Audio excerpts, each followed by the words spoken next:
Hello there, this is Kyle from Elyrk Bindery coming to you on the AFB channel to give you a tutorial on typesetting using InDesign. This isn't going to be an absolute and comprehensive guide, but rather a review of the essentials that I find myself using regularly. So we're going to kind of cover setting up your InDesign document and workspace for a fanfic typeset, some of the initial formatting, uploading your fic while preserving character formatting of the text, that is, using parent pages to apply page numbers and common elements, formatting and stylizing your text using paragraph and character styles. I'll, throughout the course of this, be showing you how to sort of upload art to your typeset as well using InDesign in conjunction with Photoshop. And if I can fit it in on the end, maybe a few other easy tips and tricks for adding style and panache to your typeset, like the text path tool, text wrapping, and the line tool. So to get started, I'm going to go ahead and pop open my document by creating one that's new. I actually already clicked that, but just for the sake of showing you, File, New, Document. You'll see options for creating a book, etc. But the method I have subscribed to is creating a document. You can create chapters one at a time as individual documents and compile them into a book later. But when I did try to do it, the process felt unnecessarily tedious and would make sense if one was professionally typesetting a book to publish. But for me, I'm just going to stick with creating everything in one document. It's a pretty easy workflow. So create new document. And here's one thing this to start with that could completely throw you off. It's the first thing you should really pay close attention to. I made this mistake when I had first started because I thought as a new typesetter, I should make this an 8.5 by 11 document because that's the page size I'm printing on, right? But in reality, you're creating a single page that's going to sit on half of an 8.5 by 11 paper. And what we're essentially needing to make is a 5.5 inch wide, 8.5 inch tall, assuming you're using American letterhead page. So inches 8.5 tall by 5.5. If you double that, it's 11. So you can fit, one page here and one page here and print it out, and that's going to be your signature spread. So if you are doing your prints on paper in another country, I would just cut the big sides length in half because you're still only going to fit 2 pages on. I know some of them are a little longer, some are a little bit shorter, but cut the 11 in our case half to do 5.5.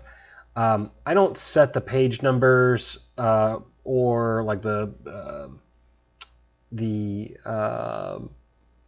I don't deal with any of the starting numbers of pages or the page numbering here. I deal with those in section numbering, which I'll get to. What does really matter is our margins. So I change these depending on the size of the book because sometimes you have a shorter number of words that you won't or that you want to have like a full feeling book with. And sometimes you have an insanely huge number of words. You want to cram as many words onto as few as pages as possible. So smaller margins mean you can fit more on. Larger margins mean you take up a little bit more space just to kind of pad the number of pages to make a thicker feeling book. I typically go 0.6 inches on the top, 0.65 inches on the bottom to accommodate for page numbers, and 0.55 inches on the inside to accommodate for the gutter where your book binding eats some of the visible space, and I leave a 0.5 inch outside margin.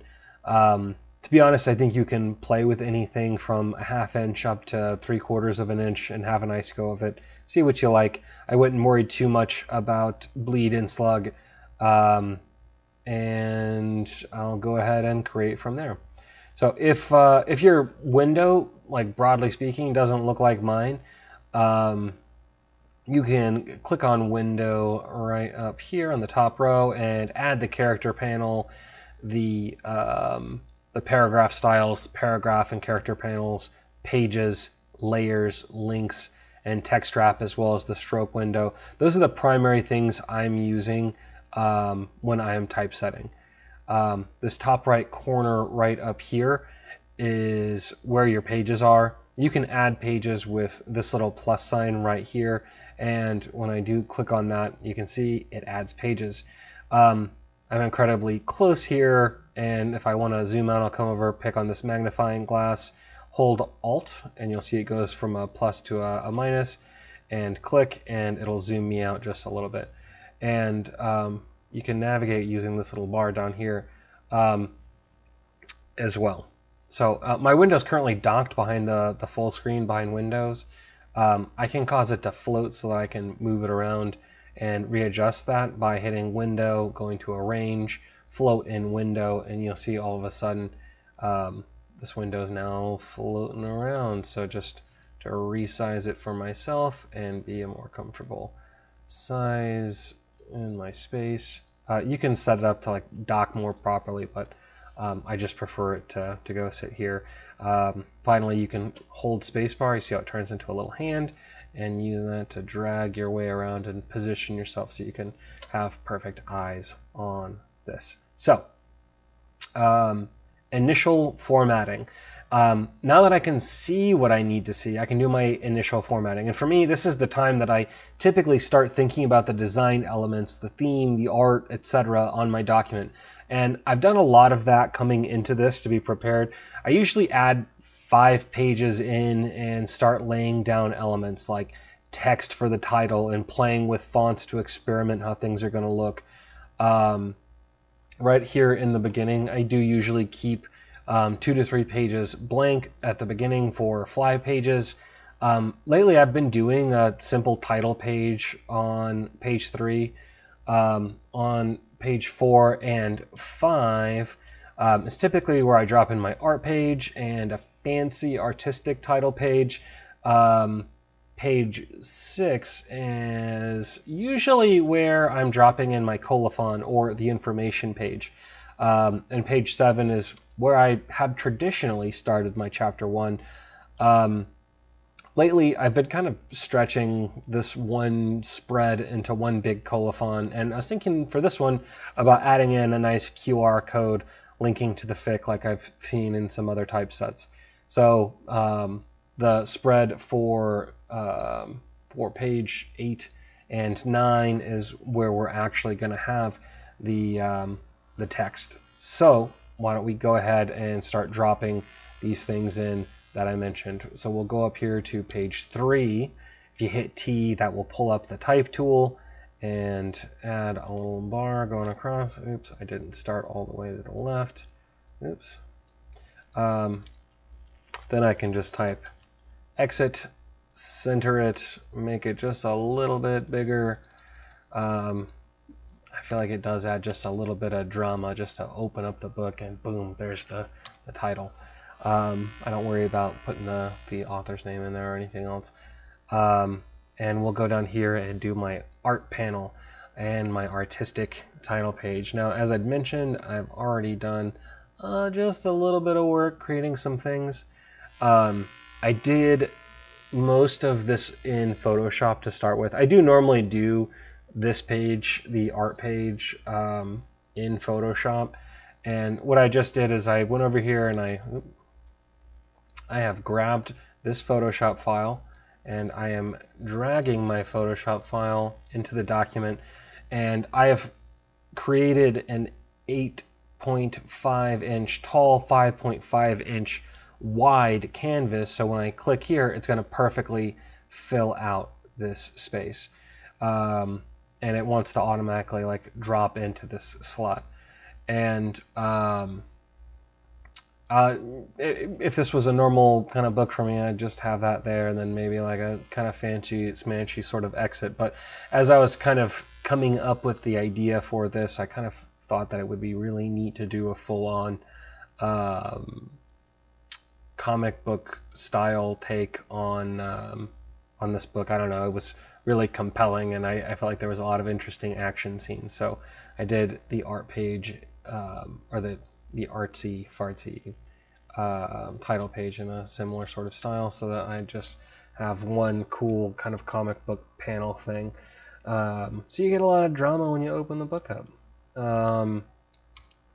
Yeah. Coming down here to page 6 is where I was planning on putting my colophon, and I do normally end up making this thing in oops, Control Z will undo mistakes. I do end up doing my colophon generally in my brain just turned off, in InDesign. So I'll play around with this text. This font here is Bjorn Rider. This is Advent. And I kind of type this stuff up. And usually when I'm editing a typeset up, I'll literally pull up an old typeset, leave all of these things, change my picture out, update the summary, play with the font, and just kind of go from there. But for the sake of simplicity, it was very easy to recreate that in Photoshop, so I could just drop something in. And over here, I wanted to create a little QR page linking to the fic. And just going along with the comic book sort of theming, I created a little bit of a comic booky sort of picture with a little bit of info about it. Interestingly, you can create a QR code pretty effortlessly with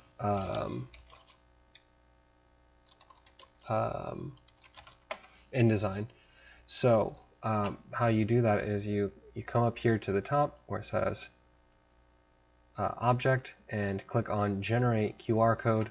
It'll pop this thing up. You can hit plain text, change that over to web hyperlink. I've got the story right here. Go ahead and copy the title for that, or the URL, paste that in. If I wanted to change the color just to give it a little pop of something or whatever, I could do that and drop it right there into the fic. Actually, it looks much cooler red than I thought it would be, but I don't know. Maybe I'll just leave it red as the one little point of color. Yeah, it's kind of cool. Okay. So yeah, and going down, sometimes I would literally start my fic right here on this page, but I'm not going to do that. I'm going down here and starting my fic on this next set of pages. So this is normally sort of the pre-formatting that I do so that I can come in and have my fic ready. Got my fly pages in, my simple title, my art page, my little artsy title, my colophon, which I just tend to like having a little bit of extra art to keep dragging you into the story. And now I've got this little QR code because I've seen enough other people do it. I thought, oh, it's kind of cool. And that's it. We're ready to add in our fic. So uploading our fic while preserving formatting. So this is not a terribly challenging thing to do, but I've seen enough people complain about it. I have a way that I do it, which is pretty consistent, but I know that there's a lot of different possible ways. So I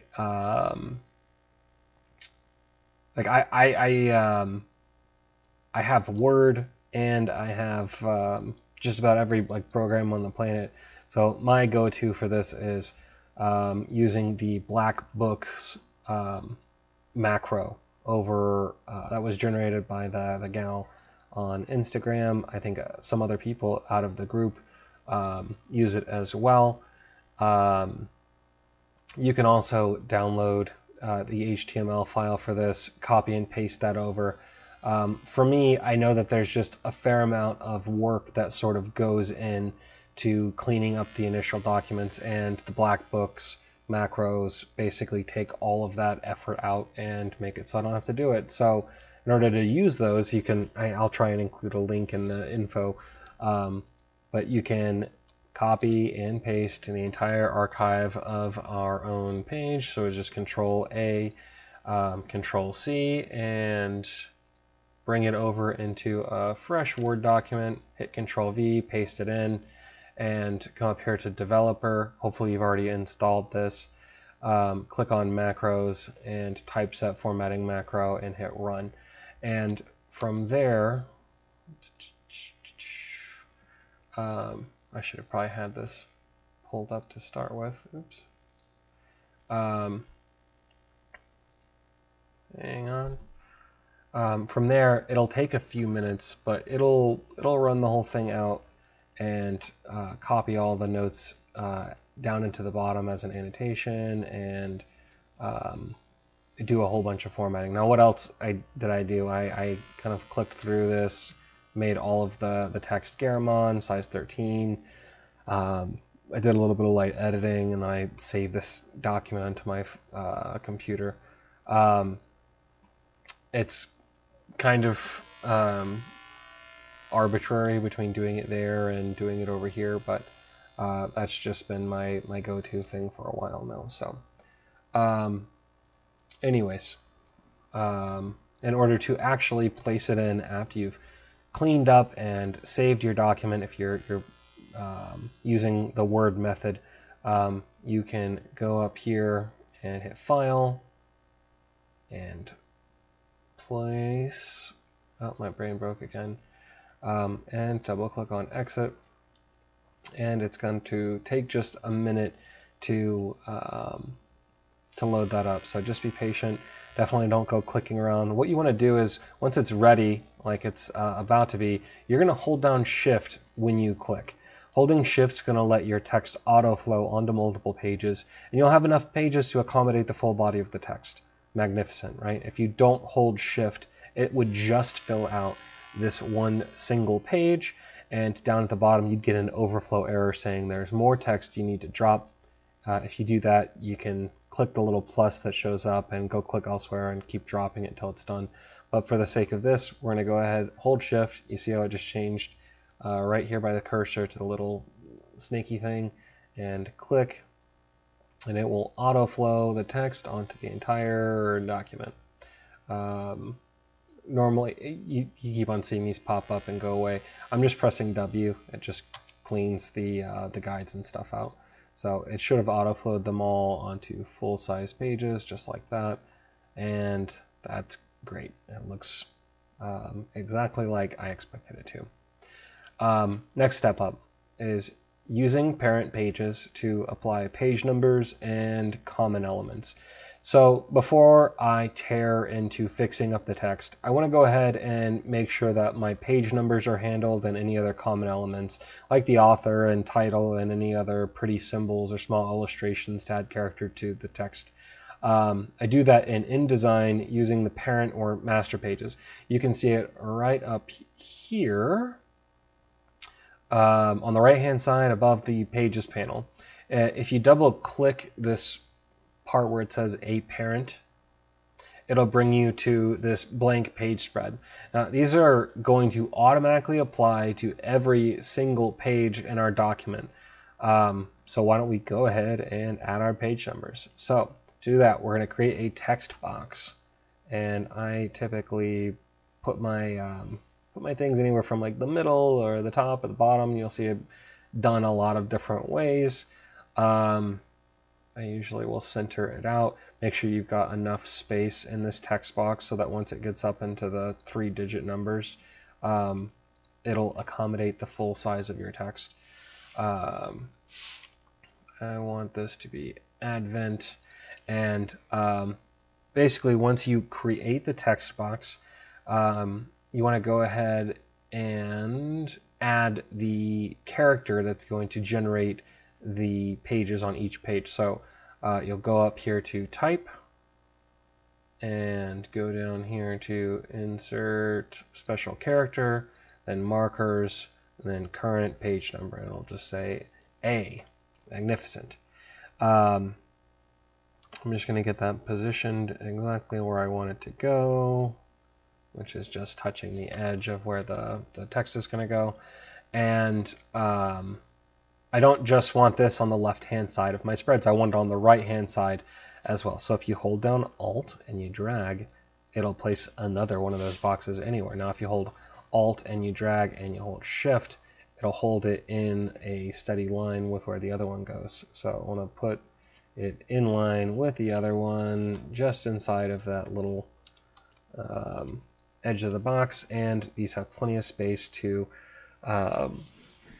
expand and be really big words or whatever. So now I want to add my title and my author. So I'll hit T to pull up in my my text box again, and I'm gonna type in my title, exit.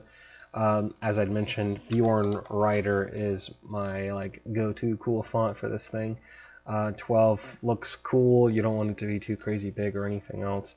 And I'm just gonna place it like kind of right here, just touching the edge of the text again. If I hold Alt and Shift and drag it, oops, wasn't holding Alt apparently. Alt and Shift and drag it over, it will drag, and I want the inside to start on the same side. I want to put in my author's name, the day, maybe wiggle that over just because my text is stretching a little bit, and that looks pretty cool. Just for the sake of this, I do think that this could use a little bit of extra pop. I might add my line tool and create a little line. I was going to show this at the end, but maybe I'll just drop it in here now. Once you add your line, I had mentioned all these other little windows that are really helpful to have at any given time.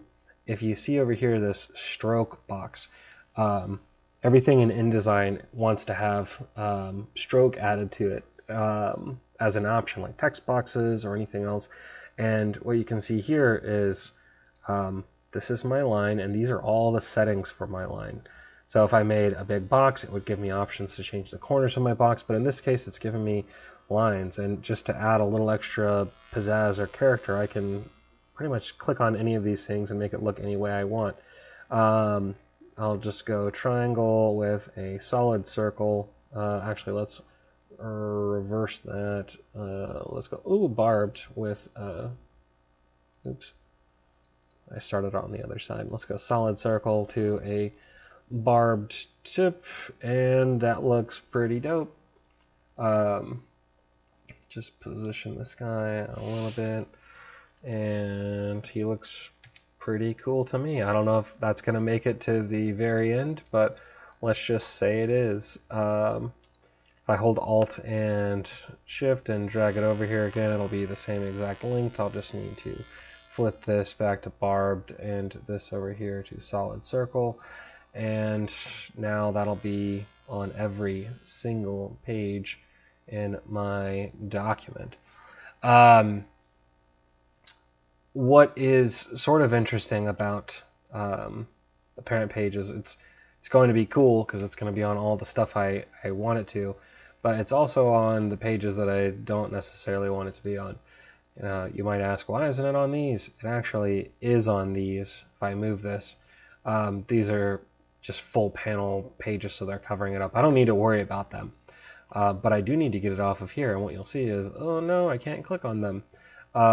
For any pages that you want to manipulate or touch any of these effects, you will want to come up here to the Pages panel and click on any of them and right click and go to override all parent page items, and now all of a sudden we can deal with these things. So I delete them out, delete those out, and my fly pages are back to empty again.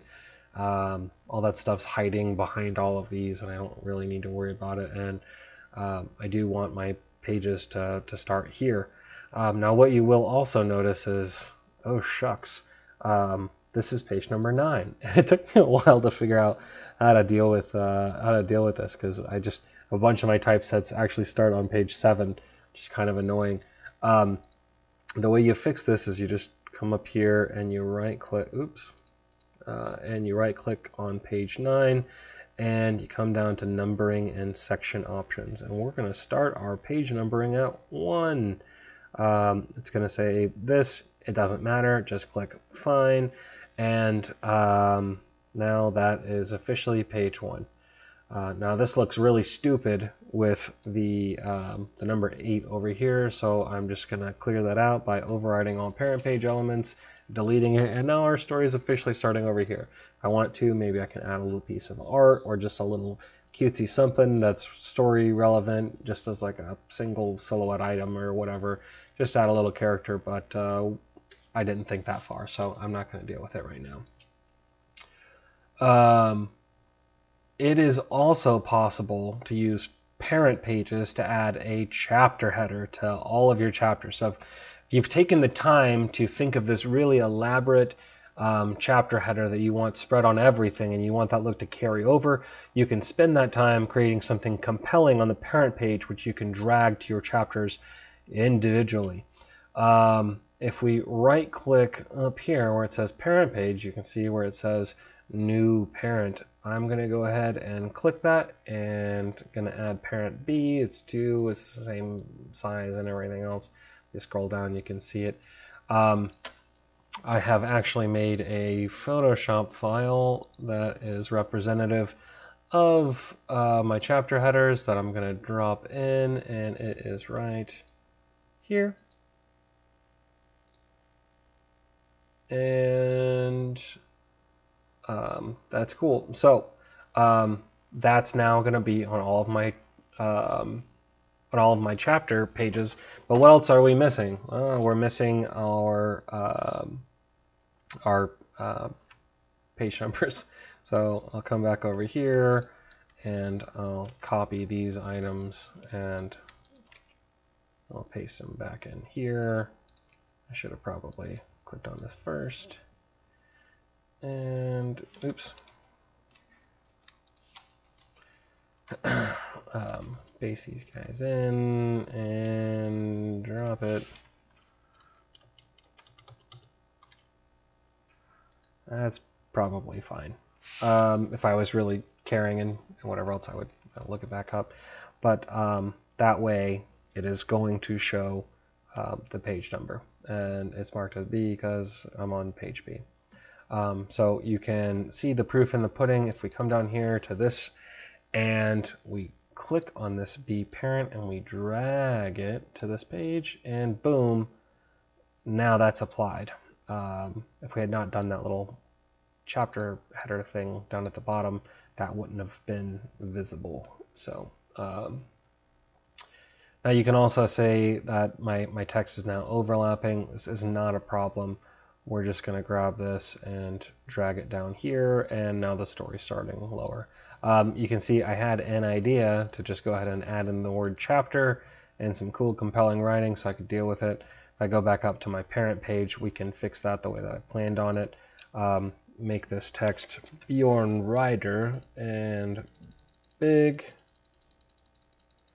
and name that chapter 1, and it's not big enough. Let's make it bigger again. That looks pretty good. And now I just need to get it to match the this. So paper colored inside. And these are where you do fill lines and outlines. So we'll outline it with black so that it matches just like that. And would you look at that? Look how cool that is. This is actually the prologue. So we'll fix that down lower, but we'll just leave it as a number individually. But how cool is that? I mean, kind of cool, at least. So because that's applying to everything now, it's across all the chapter headers. So you may think, oh, how do you change the number on this, Kyle? I can't actually click on this or access it because it's applied to the parent page. Okay, what do? We right click over here, override all parent page items, and here is my text box that I can fix up. So change that to prologue, and this is literally the only one that has text, I think. All the other ones are going to be numbers, so they should be pretty effortless. Okay. And that is what we're going to basically go down and drag into each and every chapter. Cool. Moving on. Paragraph and character style. So now we're finally on to editing the text. And what we're going to do is start off by creating a style for the body text. So I'm going to do that by grabbing a section of body text. You don't really need all of that much. And look right up here. So normally, however you'd get this imported if you didn't touch it and play with it, these would be a whole bunch of things I don't want, but this happens to be what I'm looking for because I already did the work. So Garamond is my body font. It uses a small amount of ink and it looks great. Size 13 for my font. That's just the size that my wife enjoys reading. Over here it says metrics, and this is the kerning option. What's kerning, you ask? It's how closely the letters fit together. Metrics are the original font kerning settings, so the artist who originally created the text, they would say, oh, these letters and serifs should be this close together. Whereas optical will space the letter kerning according to the space available in the document. To me, optical just looks a little bit better when you look at pages and pages of documents. So I change it over to optical, and I will usually leave justify with last line aligned to left if that's not already selected. Hey George, thanks. No meowing necessary. Once you kind of set, really, I just like to do it up here because I don't know, I'm comfortable, and then you don't have to tab through all the other little options once you're in the paragraph styles. But once you set those quick, like, hey, this is how it should look, you can come down here to the paragraph styles and hit the plus button. And now it says paragraph style 1. You click it, it applies. It would normally have a plus if you made a change to it from here, like this. You see how it adds a plus? It means we're paragraph style +1. If we click it again, it'll go back to the font that it was and the size and whatever else that it was. And yeah, so we're going to edit this. This is going to be the main body thing by right-clicking it and clicking Edit Paragraph Style 1. I'm going to change this to Body Copy Formatting or Format or whatever. You can fix anything you want, like the basic character formats or anything else, but I've already changed all of these. And then I'm going to drop down to indents and spacing. So you will see I've got a whole bunch of spacing here, and that comes from this space after. And I want to drop that down to 0. Personally, I just think that that is what looks good. I like my first line indents to actually be at 1/4 inch. That's this to this, and it will be on every single time that you've got an enter. If you play with these settings, you'll like notice like all the things that it does. I prefer a first line indent. George, hey, come on, cut that out. I don't like a space after, and very often you'll see space, or you'll see like this space between paragraphs added, which would just add this big giant gaping space. I don't think it looks good in a book. So, to my eyes, this here is perfection. Is justified last line, Garamond 13, optical kerning, 1/4 inch, first line indent, no spaces. I hit OK, and this is officially my body copy format. I'm going to hit Control A inside of the text, click on body copy format, and it's going to change the whole document out, which is cool. Now I want to go through and quickly set my my stuff up for my drop cap. So you typically just want to grab like your first paragraph and your first letter. Sorry, first thing first is we're going to add a character style. So I selected atomic clock radio for my character style. You see it's kind of cute little dots. And I hit the plus sign down here. This is my character style. I'm going to right click it, change its name to atomic drop cap. If you wanted to at this stage, you could change the color as well. One of my typesets have got I think like a green, really fancy letter. I think it's Green Girl, unsurprisingly.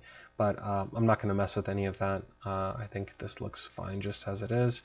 And then we're going to come up here and hit and select this whole line. Normally it'd be like a whole paragraph, so if you had the whole paragraph, I just grab the first paragraph because it does paragraph styling. And I hit the plus sign. Oops. Well, it's fine if I hit the plus sign. I'm going to come down here to paragraph or to basic character formats again, change that back to Garamond. As in my bad. It still leaves that first character down. It's because I clicked on and clicked off of it. If I come over here and click drop caps and nested style, so this is where you do the drop cap. So for me, I like a 3-line drop cap and character style atomic drop cap. Now every time that I'm going through my document and I click on, I didn't change the name of it. Drop cap para. It's going to like basically do that for me. I'm going to change it back to body copy formatting. Sometimes you'll see this happen, and I tend to just hit delete and make it one paragraph if you've got weird spacing. I think that just looks fine. So far we've made our body copy formatting. We have created a drop cap, and now I want to show you how to do your header. Basically, anytime you want to create any kind of font that is accessible later again, whether that's handwriting or like if you want to do custom handwriting or a typewriter font for newspapers, you just highlight the selected text. When you arrive to it, change the font to whatever it is that you want it to be. And because I know that this is sort of like my chapter header, I want it to just be Bjorn Writer, and I'm going to go up and make it a size 19. So it's not too big, but kind of big. And I'm going to come over here and hit the plus sign. So if I had just made this a handwriting font and slightly larger or whatever else, you save it by creating a new style, just like that. It makes it right here. You click on it. You right click it, you change the name of it to whatever it is. I'm going to change this to header, and you'll see basic character formats, size 19, Bjorn Writer. And hit OK. And now anywhere else that I go through, if this was my chapter 2 or chapter 3 or whatever, if I hit header, it would change all that font to it. And that is how my my chapter header is going to look. So I've got this that I'll have to change on each of my pages. So I'll have to right click each of my chapter headers and fix that, and then quickly change my chapter title. This one has a lot of interesting little chapter titles like Inky Black and everything else. And I'll click my drop cap paragraph, but otherwise that's all pretty easy. So drop down to here, Draco Malfoy, I'm still alive, cool.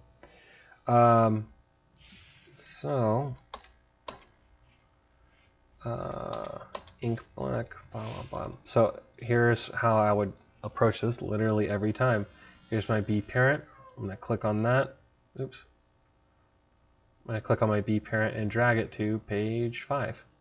And it adds it in. I'm going to scroll this back down just like I'm supposed to. Click on my ink black. Click over here to to my header, and it'll add that in just like that.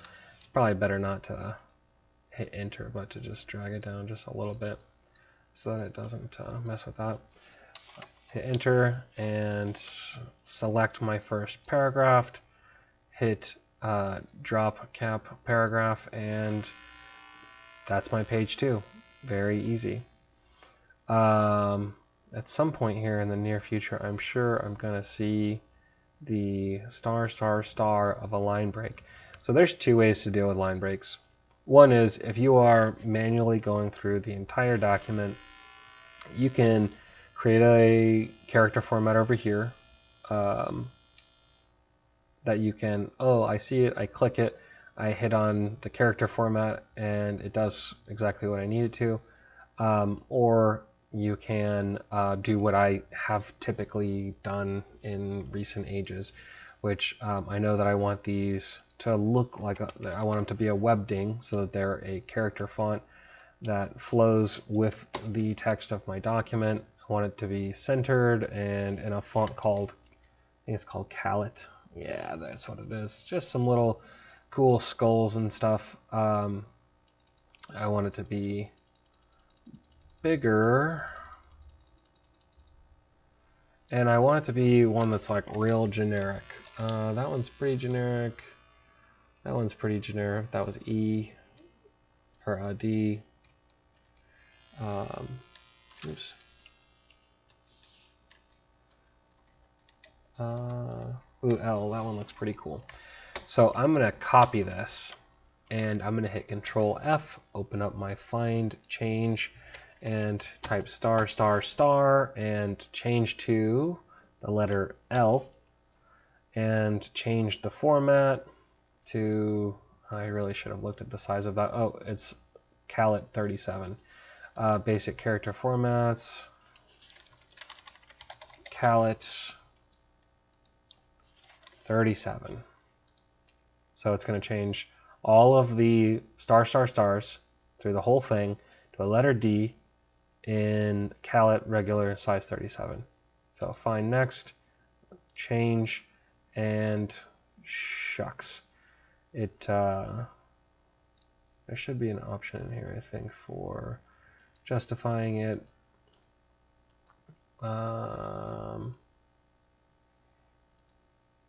So I don't, alignment, there it is. Alignment center, and find next, and change, and there. It looks perfect. So I'm gonna hit change all, and it just changed 81 of them. Now I just need to, oops, center this one, and I know for a fact that there's another one just like it above it. Oh, that was the one that I did. And just to make sure I didn't mess anything up too bad, I'll look for my star, star, star again, and find next. Can't find match forward, can't find match backwards. So there, I've nailed it. I am a genius. If you want to change these, now that they're all changed, they're the same size, they're a webding, and if you want a little bit of diversity, you can go through and change them as you're kind of sliding through the story. I don't think I'm gonna maybe deal with that this time, but actually that looks pretty cool. I might go through and like alternate and make this is a capital letter F, this other one is a lowercase letter L. For whatever reason, it just like irritates me when you just see the sameness the whole way through an entire story. Yeah. So let's see. I will keep scrolling down a little bit. I think probably around page 11 or so is when I wanted to put in my first piece of art. The door slam shut. Blah, blah, blah. Okay, here it is. I know, he slides the vial across the table. Drink, and then I'll ask again. He's basically feeding, or Harry Potter is basically feeding Draco with some Veritas serum. And so I made some art to go along with this page. For the sake of any kind of adjustments to art or anything else, when you're doing these full panels, you're always going to have to override the parent page items. If you hold Control, Shift, and left bracket, it'll push the order. You could also do this by right-clicking, clicking Arrange, and bring forward or bring back. And now my picture is on the back of this page. What I want to do is send all of the rest of this text to the next page. And all of my text is officially on the next page. Cool. And I'm going to have to probably get rid of this line. But, oops. I kind of want this text to still be visible, right? So if I open up this text and I hit Control A, I can change the color of it right up here to paper color. And I can do the same thing over here for my font, make it paper color, which looks pretty cool, right? Like here's my comic book kind of style thing or whatever, and it's all paper color. I made a few pictures kind of throughout the story that kind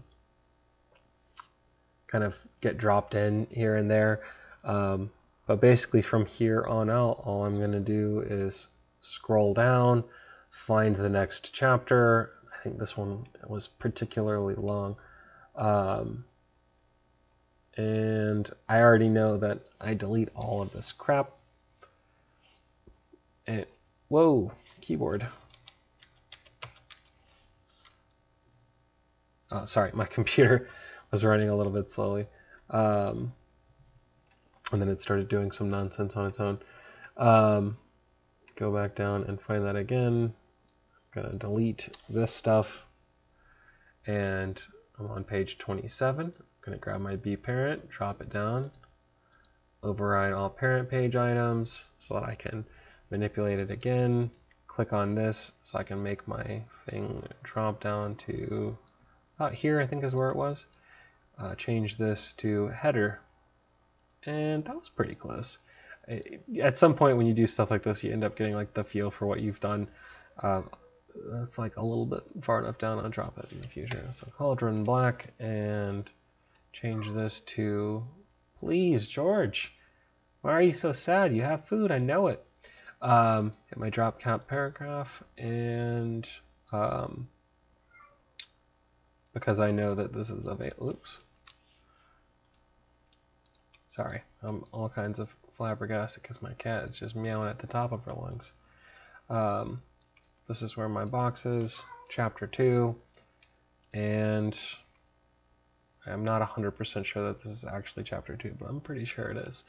And that's what that looks like. So that is pretty much all there is to it.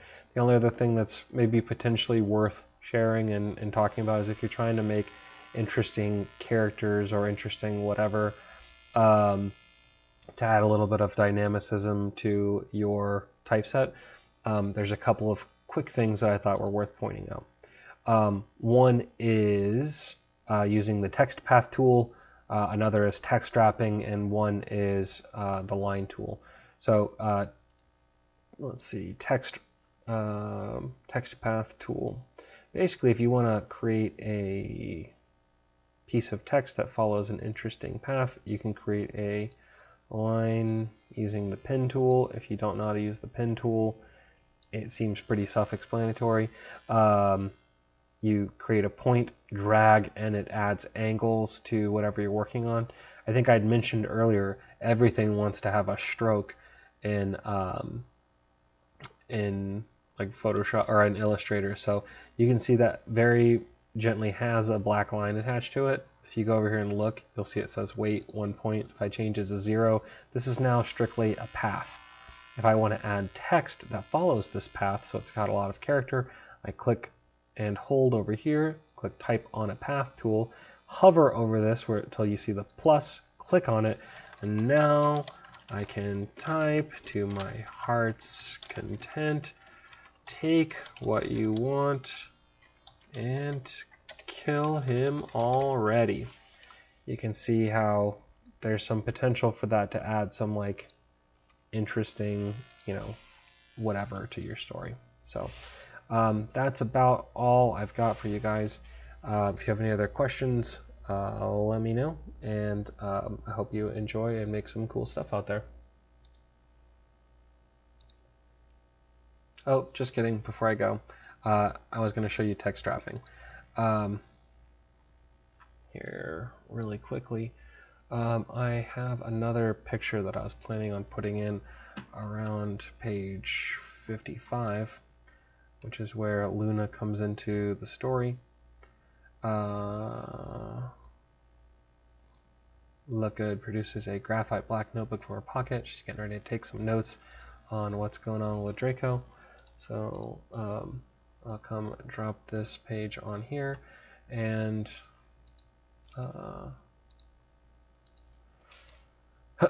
Control Shift left bracket, drop it behind it. I've now got this full page picture, and wouldn't it just be nice and interesting if these words flowed around the top of them? Now granted, I put that kind of comic book slash through here, but I just thought this was worth kind of sharing.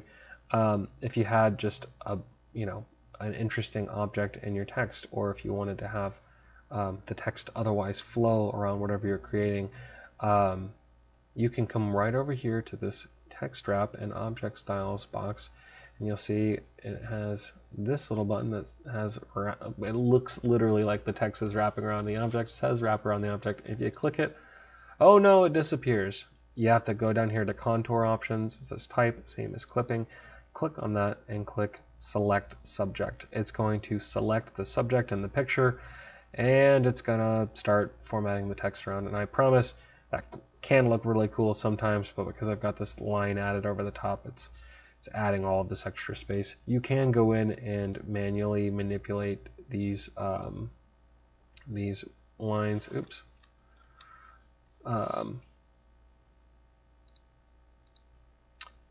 Using this direct selection tool, but